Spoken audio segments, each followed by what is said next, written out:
Good morning, good afternoon, good evening, and good night. That's right, we're ranking Christine. Christine is a 1983 American supernatural horror film.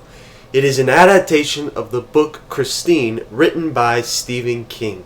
The story follows a possessed 1958 Plymouth Fury's influence on a shy high school student. Now, I gotta admit, there are some movies that I got a little bit of bias on, and this is one of them. One of the reasons I really love movies is I used to watch movies with my father when I was growing up. It was movies that he enjoyed and I ended up enjoying, and so some of these movies I've definitely seen before, and I have somewhat of a special attachment, so I definitely have a little bit of bias. I try not to rank them with a lot of bias, but it's definitely going to happen because it's just the way it is. Now, let's talk about the 10 essential aspects in Christine. First is plot. Does the movie follow a comprehensive story arc and is plausible within the world that has been created? The plot of this movie is decent. Usually Stephen King novels I find are very interesting. They have a very compelling and interesting idea, but sometimes they don't translate to movies all that well. This, I feel, is one of those ideas. It's somewhat of a boring plot. The interesting part is probably the change in, the main character of the movie, but otherwise, a movie about a killer car that usually sounds like a B flick and doesn't really sound that good. I would say that is somewhat true for this movie, even though I think they do a pretty good job with what they have, but what they have is honestly never gonna come out to be that good anyways. Second is attraction. Does the movie have an interesting premise with a high entertainment value? Kind of goes with plot here.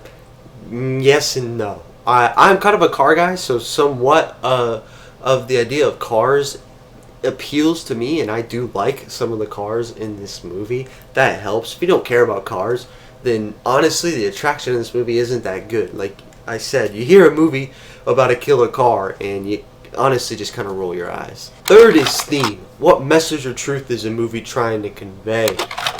I try to find a theme in movies. Sometimes it's hard. This one is another hard movie to find a real message or theme. The only thing I could think of is just as the movie serves as a caution for obsession and how, obsessing over something in your life can deteriorate every other aspect of your life and take control over your life. That's kind of the only thing that is present as a message, but honestly, I don't really know if that's what Stephen King or John Carpenter was going for. Fourth is dialogue. Is there a real feel to the conversations?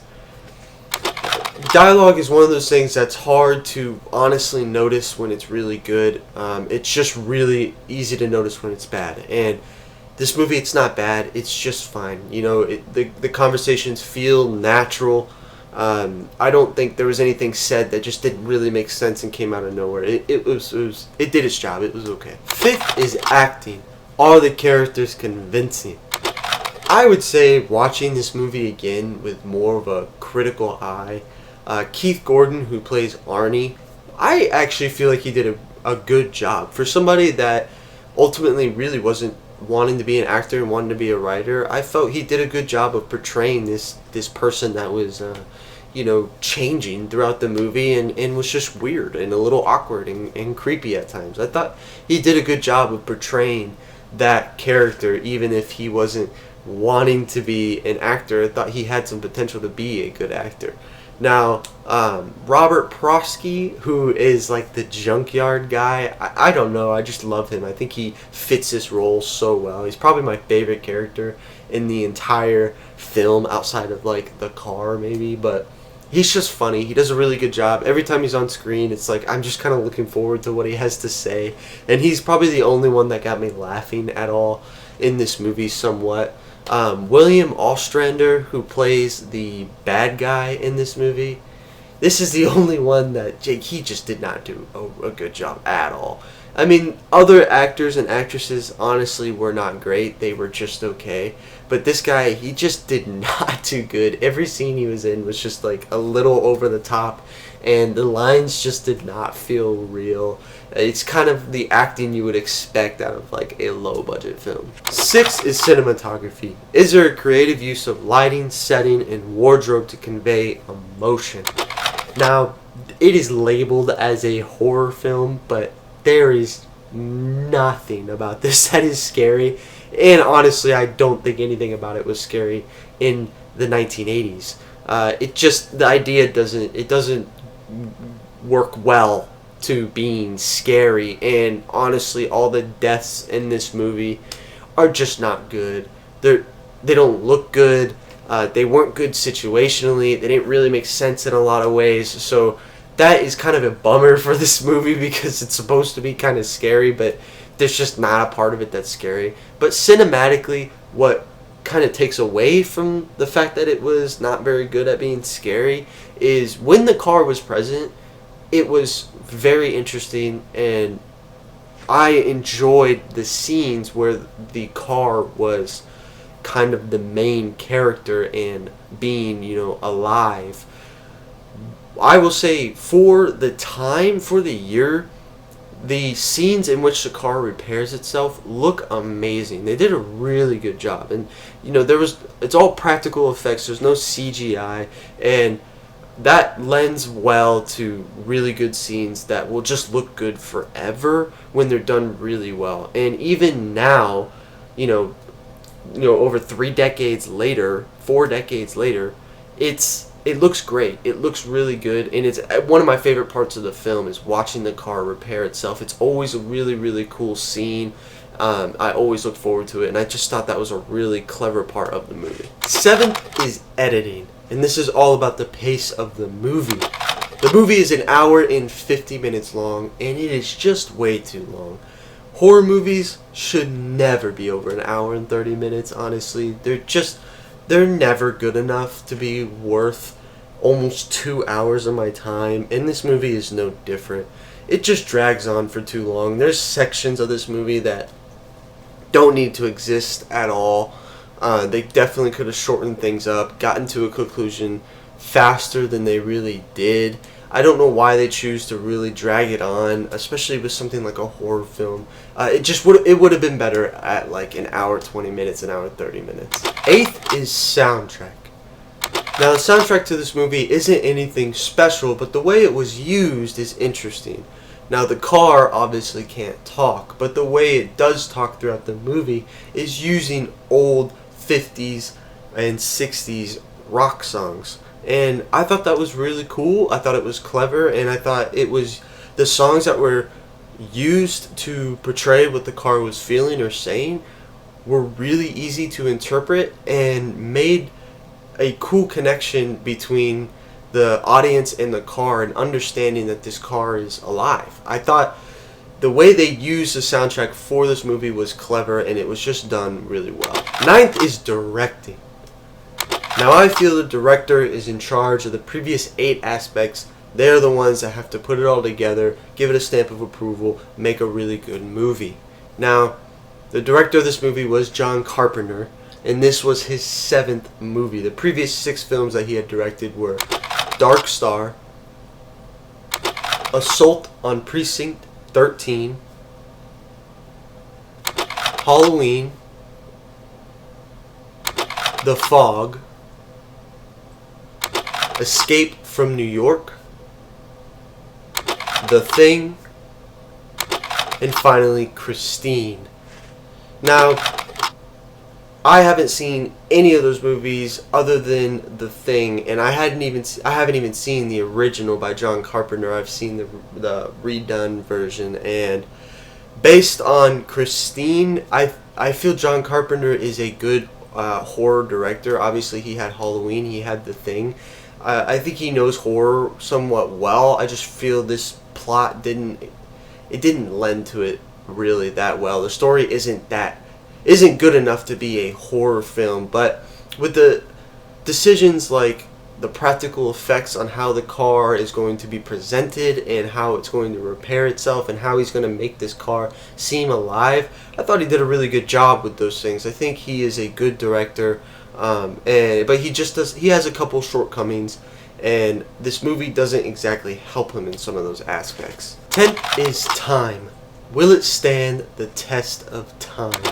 Now, this movie is 41 years old at this point, and honestly, it really hasn't stood the test of time. I would say for the most part, people would find this movie kind of ridiculous and not that good. But like I said, I'm a little biased. It's kind of in my heart a little bit. I will always remember this movie. One thing that is interesting about it is the association with the car will always be there. Every time I see that car, I will think of Christine, and I feel people who have watched this movie or know about it, that will also stick in their mind. So in some ways, I do feel it has stood the test of time in the sense that it's stayed around somewhat. But has it gotten worse with time? Yes, definitely. It just doesn't lend well. The acting was just not as good in the 80s, and some of the cinematography is not as good in the 80s. But it's still a decent movie, even after all this time. Now for the review section.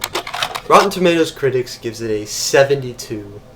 The audience gives it a 64. And IMDb gives it a 68. Now, I'm really surprised that the critics gave it a 72, the highest out of all of them. I would think they would be slamming this movie more than something like the audience, who only gave it a 64. I think these are really, really fair. I think it's a 60s kind of movie. I don't think it's a C movie. I think it's a D kind of movie, if I'm being honest. I just have certain aspects and memories tied to it. But if I were to look at it objectively as a movie, there's a lot of things that aren't that good, and a very small amount of things that are good. But against every movie all time, there's way worse movies, there's way better movies. It's a very middle of the road. I would put it in that 60s range. Finally, for the rankings. For the year of 1983, it is the only movie I've done, so it's going to be first in both entertainment and cinematography. For the decade of the 1980s, it is the first movie I have reviewed, so it's going to be first in entertainment and first in cinematography. All time, out of 27 total movies so far, on the entertainment side, it's going to be 14th, just below Kingdom of the Planet of the Apes, and above The Wild Robot. Now, there is some bias here. I do enjoy this movie. I enjoy watching it, and there's a part of that is memory. Just a movie I watched when I was younger, and I have fond memories with that, so I'm going to enjoy watching it, and I'm going to want to watch it. So it's already in that category of movies I will watch again. I will watch this movie several times over. It's just a movie I remember and enjoy. Now, why it's over The Wild Robot? The Wild Robot is kind of where you're getting the movies I just probably won't watch again. If I did, it might be once, twice, not that much, and it's just because it's a kids movie that was boring. It had some really great aspects to it cinematically, but entertainment wise, I was definitely bored, and it's going to be a harder movie to pick up. The only reason I pick it up is for some of those cinematic aspects. Now, for Kingdom of the Planet of the Apes, I just enjoy that idea. I enjoy the world. I enjoy the CGI. It's just I have somewhat of a bias towards that movie as well, just because I enjoyed the previous movies, and the previous movies helped build the world and the background of Kingdom of the Planet of the Apes. So I'm just going to want to watch that movie again. I'll probably want to watch it more than Christine, just for the fact that it does a lot of good things well that I enjoy, where Christine is just a movie that does some things well, has some parts that I enjoy, but there is just a nostalgic feature to it that will make me want to watch this movie again. Now, cinematically, out of 27 total movies, I have it 21st, just below Twisters and above Ungentlemanly Warfare. Now, Ungentlemanly Warfare and below is where I start placing movies that I feel had plot problems that angered me or just made me feel like they were sloppy. I do not like that when it comes to movies. As far as representing films as an art, the most important part is the plot. If you have major plot holes, you can get around it somewhat by having amazing aspect. If every other aspect of your movie was great, but you had a bad plot and major plot holes, I just feel that is the worst thing you can do. That's having a bad plot is just, I feel, terrible representation of movies. And Ungentlemanly Warfare, though it didn't have any huge plot holes, there were things about the plot that made me angry. Felt like the people were never in danger, that they were, invincible, and these enemies that they're going against, the Nazis, they just seemed like dumb bimbos, and I just didn't enjoy that because it doesn't feel real. Because even though Nazis may not have been good people, they were smart people, and there's no denying that. They invented a lot of creative things, and they just weren't stupid, and I didn't like the way they were portrayed in this movie because it just brought me out of it. It made it not feel real. It made it feel silly and stupid, and I just didn't enjoy that about that movie. Now, as far as Twisters goes, Twisters has just kind of got the benefit of having CGI, but Twisters and above, there's a certain section there where the movies don't really have anything wrong with them. There's no glaring problems, but they just don't do anything amazing either. Christine does have some bad acting, and so Twisters doesn't really have anything in it that I feel was really bad that you can point out as a representation of cinematography. It just did everything okay. But Christine does have bad acting, and that's a pretty important part of movies and representing cinema as a whole. That's all I've got for Christine. If you've never seen this movie, I would recommend watching it. You may not like it, or you may find that you do like it. I've always found it to be an easy watch. If you have seen it, let me know what you think in the comments. Make sure to comment a movie you want to see me review next, and subscribe if you want to see me review that movie. Now, I'm Mr. Majoritarian. Stay classy, San Diego.